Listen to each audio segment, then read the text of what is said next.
You're listening to HowStreet.com radio, available online at TalkDigitalNetwork.com. Welcome to HowStreet.com radio, the online source for market opinions. Here is Jim Goddard. My guest is market historian Bob Hoye. He's the chief investment strategist for chartsandmarkets.com. He's speaking to us from Vancouver. Welcome back to the show, Bob. Yeah, Jim, good to be with you and good to be with our listeners out there. Something that just came across the Business News Wire. Prime Minister Mark Carney is saying he will review the 2026 electric vehicle mandate the federal government was going to bring in, where a certain percentage of vehicle sales had to be electric vehicles.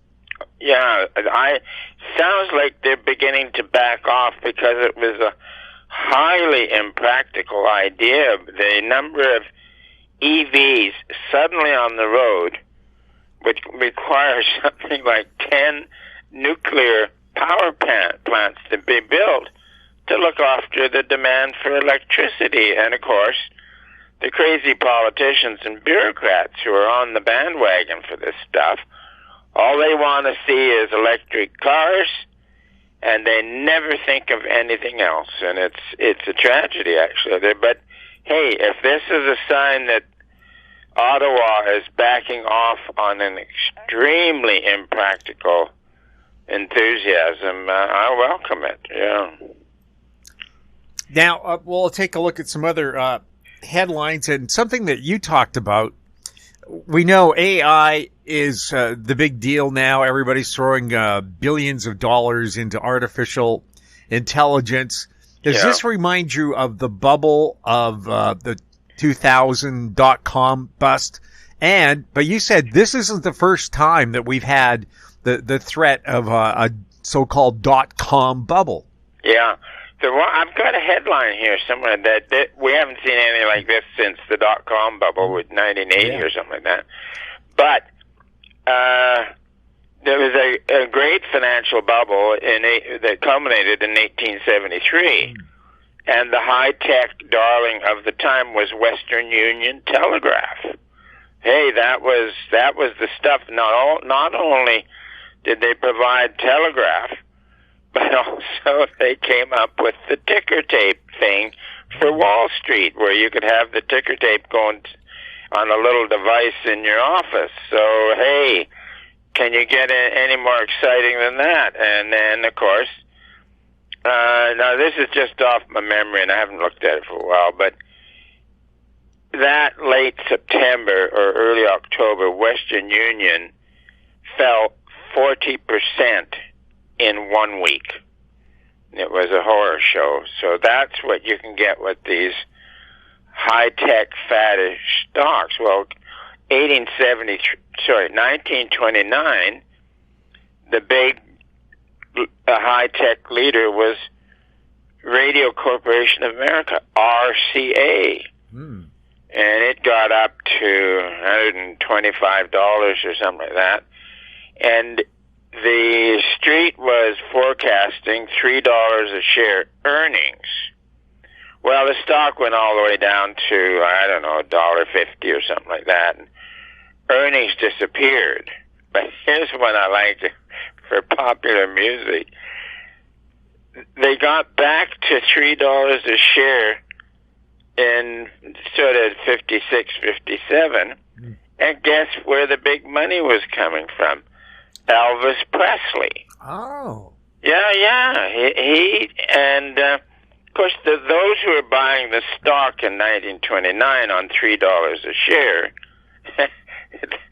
had no concept of Elvis Presley in 1956. So, yeah, these fads on high-tech stocks have always been around, and even one from the 1772 bubble in London, and Samuel Johnson, the great man of letters, wrote a line about people chasing after newfangled ideas. Don't quote me on this one now, just from memory here. So, high tech has always been part of every great financial bubble.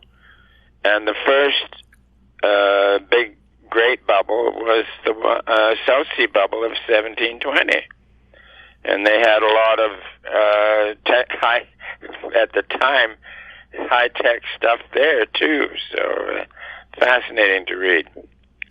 And talking about history here, we have the possibility of a Carrington event back in September 1859. Giant solar flares hit the Earth, and they melted down the only high-tech at the time, the telegraph lines. Yeah,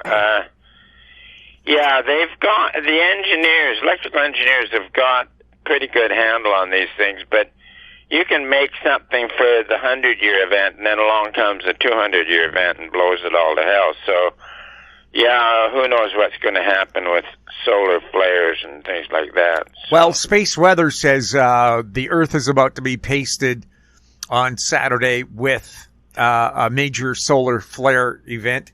And that means satellites might malfunction, and without access to atomic clocks for precise timings, mobile phone networks could crash. And, of course, if the solar flare is big enough, unless you have surge protectors on everything, which I happen to do because lightning next door to me once knocked out most of my electronics. Whoa. Our whole system could be knocked down again. Hopefully they've put a lot of circuit breakers in. Should I get a lead blanket and just stretch out on the cower on the bed or curled up in the fetal position with a lead blanket? Your tinfoil helmet will be good enough, Bob. No, they call it tinfoil, but it isn't. It's aluminum foil. Yes. And I don't think aluminum has got the density to really look after this one. So I'm going to look into getting a sheet of lead and making at least a hat for me to protect me. So. Isn't gold dense enough to stop radiation? Gold would be very good. Yeah, make it a golden blanket, Bob. Sure. It's more fun. A little expensive nowadays. But, nothing to it, yeah. But you can hammer gold down to one molecule thick. I know that you can get it very, very thin, but I didn't know down to one molecule. Yeah, all those gold windows you see, like the former Greater Vancouver Regional District buildings. In the gold. Yeah, so the light comes through, but it reflects. Now, we'll take a look at some of the headlines that caught your eye. Yeah. Valuations are extreme, navigating a bubble. That's from Zero Hedge. I think we're talking about the bubble of everything. Yeah, it's the everything bubble. How risky is it, Bob? Well, the headlines and stuff we're getting are extremely exuberant and fairly good momentum. Now, what we want to look at is 1929, where the action peaked in, I think it was September 3rd, and in New York. And I checked with Ross on this just the other day, and it had a pretty big momentum surge in August, and then got your little high, the high on September 3rd, and then it just quietly faded away, and then eventually it just crashed. And the whole decline into 1932 amounted for the Dow to some 87%. Again, a number from memory. And but what we want to note is that in that 1929 bubble, New York market was still the outlying market. The world's financial center was in London, and the Financial Times Index was the senior stock index. So here, and it only fell in half. So here we are now with action, you could say, bubble ending action. But New York now is the senior exchange and the senior economy. So one can say that the probability is the Dow will fall in half rather than the 87% hit. Now, there will be lesser exchanges around the world will get the full hammer, and that's going to be very nasty. And but at the moment, everybody's quite buoyant. They are indeed. China, major bridge collapses, shocking response from the developer. The background here, railway bridge under construction over a major river in China has killed at least 12 workers, 4 others are missing. And it's probably worse than that because this is from their official state media outlet. So, so in places like that, it's probably a lot worse than they admitted. Well, the point is to show that the wonder of wonders, China's economy and managed by communists in Beijing, hey, it's not really working that well.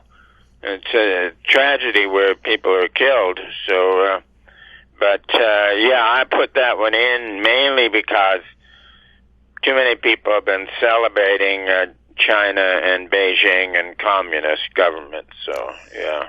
Well, you said there was a shocking response from the developer. What's there?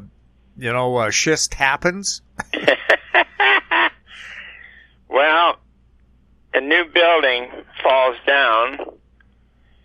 It's a disaster. Now, also, they built some whole cities that are empty. So those, and they're not being maintained, so those empty city apartment towers will have to be taken down as well, or maybe China becomes too broke to actually do it, and they'll just sit there and fall apart all on their own. Well, now, that reminds me of that giant military parade they held in Beijing for the benefit of the dictators of Russia and North Korea, along with the leader of China. Does this remind you of what countries do when their economies are about to collapse? They start getting very jingoistic, start demonstrating their military. And I'm reminded of the Falklands War back in the early 1980s, where Argentina invaded the Falkland Islands owned by Britain. Yeah. And it was to divert the population's attention away from the fact their economy had collapsed. Yeah. Would China do this with Taiwan? Oh, well, I don't know about Taiwan, but yeah, there's an amusing story with that Falklands issue. There was guys I knew here in Vancouver had got a hold of about 125 foot long seagoing tugboat. I mean, this thing is really big. And it had originally been steam powered, but at some point in its lengthy career, they'd put in diesel. So, with the start of the problem in Falklands, one of the guys of the group that owned this boat sent a telegram to the First Sea Lord in London, describing a boat, describing his mates, and said they would be down there to give them a hand, tongue in cheek. And then after the whole thing was over, the Admiralty in London sent these guys a very, very kind thank you note, written very cleverly. I used to remember what it was about, but I can't anymore. So even the British Admiralty in times of stress can remember an incident and then respond in an amusing fashion. I was very pleased with that. So, headline from Zero Hedge: Australia's largest rare earth miner plans U.S. expansion to compete with China. Yeah. Oh yeah, rare earths. It's a buzz phrase now, and but it's interesting that that Australian firm is now going to do an expansion in the U.S. So, hey, fanciful stuff. Now, left out of this equation, everybody talks about the rare earths in Greenland. Canada has rare earths. Saskatchewan and Quebec are developing rare earth ventures as well. Oh, yeah, you scratch around, there's an awful lot of geology in Canada where you can find this, whatever you want, So, yeah, I worked on a property on a lake north of Yellowknife, and that was the beryllium-bearing pegmatites, and beryllium was great, the big promotion back then. They going to be used in everything and whatnot, but gee, it was a wonderful summer for me. May to the middle of August. Loved it. We'll take a look at more headlines with Bob Hoye right after this. Don't miss out. Stay informed. Receive the HowStreet.com weekly recap with thought-provoking podcasts, radio, and articles delivered to your inbox. Sign up for the HowStreet.com weekly recap on our homepage at HowStreet.com. Welcome back. We're speaking with Bob Hoye. Headline from Zero Hedge: when Washington gets out of the way, energy workers deliver results. Yep. Of course, this is what Trump's trying to do, is get them into the field and drill, baby, drill. It's good stuff. Now, I've heard from people in the energy business that there's no incentive to drill right now, though, because prices are so low for gasoline, natural gas. Yeah, they are low, and they could get even lower before, nobody's talking about the recession that has probably started, and then things are going to get nasty for most commodities. So. Well, President Trump fired the person who released the labor statistics last month. He was disappointed that only 22,000 jobs had been created. They've just released their figures today. 22,000 jobs created and U.S. unemployment is up. Is that person going to get fired too? I don't know. The one I like here is inside Vancouver's luxury real housing market collapse. Why millionaires are losing millions. Friend of the show, Alan Mark Angel, Canada's most successful real estate agent, focuses on West Vancouver, where he is sold to people like Bob Hope and so on. And he says he has never seen the luxury house market in Vancouver. And West Vancouver, by the way, is the richest community in Canada. He said he's never seen it this bad, and he has tracked statistics since they started tracking statistics. Yeah, I was right. Of course, 1980 is a long time ago, but yeah, we're writing it up then, and the high-end items in British properties fell to 1/3 of the high, and even a undeveloped property lot in downtown Vancouver, its projected price fell to 1/3 of the high. And then I checked with a real estate agent out in Kerrisdale here, which is nice middle-class homes. They fell in half. So high-end houses in Vancouver falling to 1/3? I think so. And that would also hold for Toronto as well, where it's been hot, and the prices have broken and are in decline, and there's nothing anybody can do about it. From the Financial Post, there's a new force driving the Canadian dollar, and it's pure gold. Yeah.